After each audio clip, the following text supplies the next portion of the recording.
Halo pemirsa, ketemu lagi bersama saya yang akan membacakan sebuah karya novel dari Sidney Sheldon, Kilau Bintang Menerangi Bumi 1.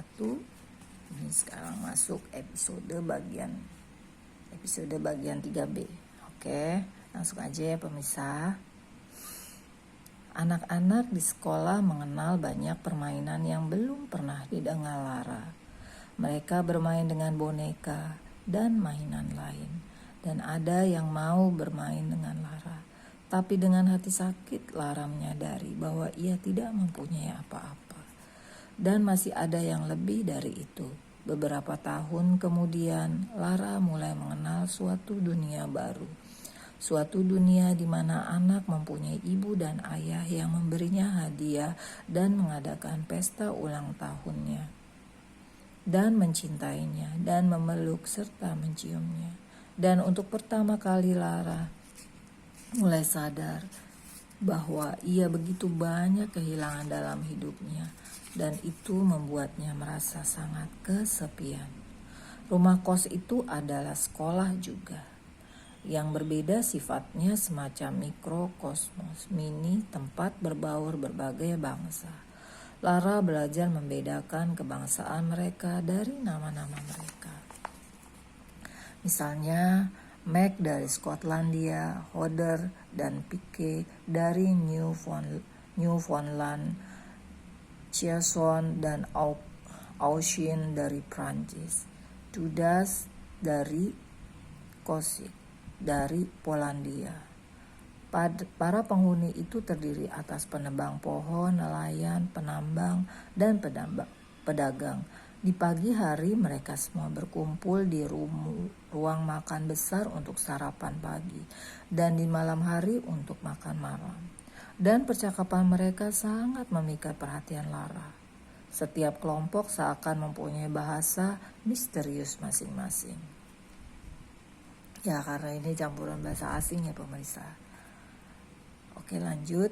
Beribu-ribu penebang kayu bermukim di Nova Scotia, tersebar di seluruh pelosok semenanjung itu. Para penebang kayu di rumah kos itu menebarkan bau debu gergajian dan kulit kayu. Dan mereka berbincang tentang hal-hal aneh seperti penyerut dan pemulas dan penghalus. Tahun ini sudah sekitar 200 juta kaki persegi yang kita kerjakan, salah seorang menyatakan saat makan malam. Bagaimana kaki bisa berbentuk persegi? Tanya Lara.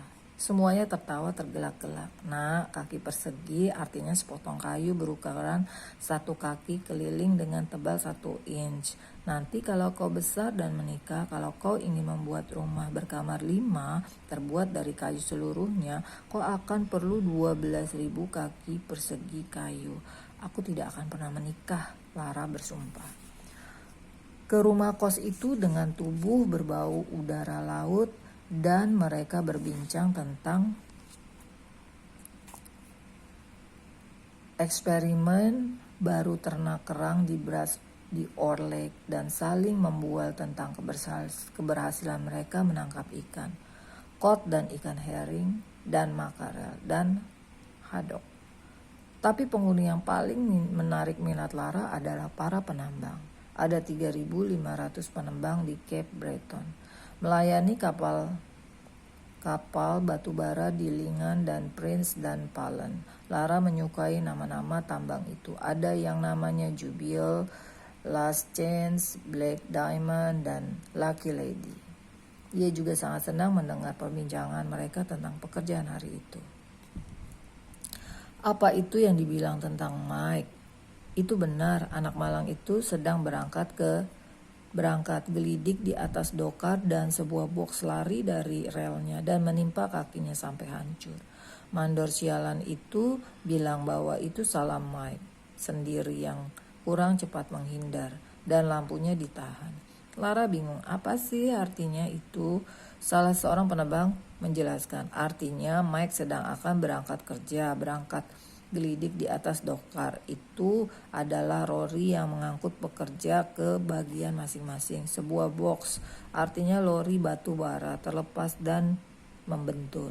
Dan lampunya ditahan, tanya Lara. Penambang itu tertawa. Kalau seorang penambang lampunya dia tahan, itu artinya ia diskors. Lanjut. Ketika Lara berumur 15 tahun, ia mendaftar di St. Michael High School. Ia nampak kelaki-lakian dan kurang luas, dengan tungkai panjang dan mata kelabu yang masih saja nampak terlalu besar di wajahnya yang kurus dan pucat. Tak ada yang tahu bagaimana jadinya ia nanti kalau semakin dewasa. Ia berada di ambang kedewasaan dan fisiknya sedang mengalami metamorfosis. Ia bisa jadi buruk atau cantik. Bagi James Cameron, putrinya itu buruk. Kau sebaiknya kawin dengan pria pertama yang cukup bodoh untuk meminangmu, kata James Cameron kepada Lara. Kau tidak cukup punya modal untuk menawar. Lara berdiri di situ tanpa mengucapkan apa-apa. Ya, sedih banget ya pemirsa. Masa ayahnya bilang gitu sendiri sama putrinya. Oke, lanjut. Dan bilang pada pria goblok itu, jangan mengharapkan mas kawin dariku. Mungo Maxwell kebetulan masuk ke ruang itu. Ia berdiri di sana dan menyimak dan sangat marah. Sudah, kata James Cameron. Kembali ke dapur sana. Lara cepat pergi.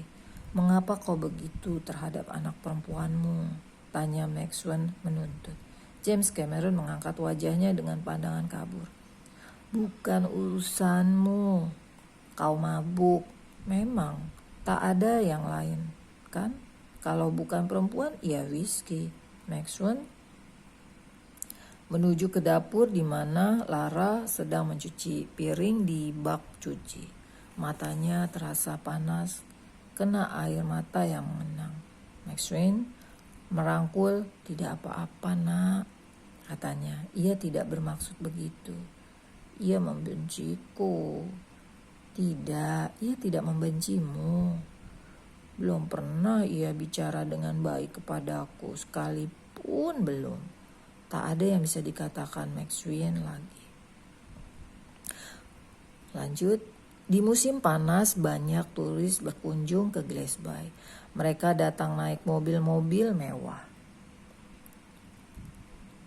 Pakaian bagus, berbelanja di sepanjang Castle Street, bersantap di Cedar Horse dan Jasper, dan mengunjungi Ingonis Beach dan Cape Smoky dan Bird Islands.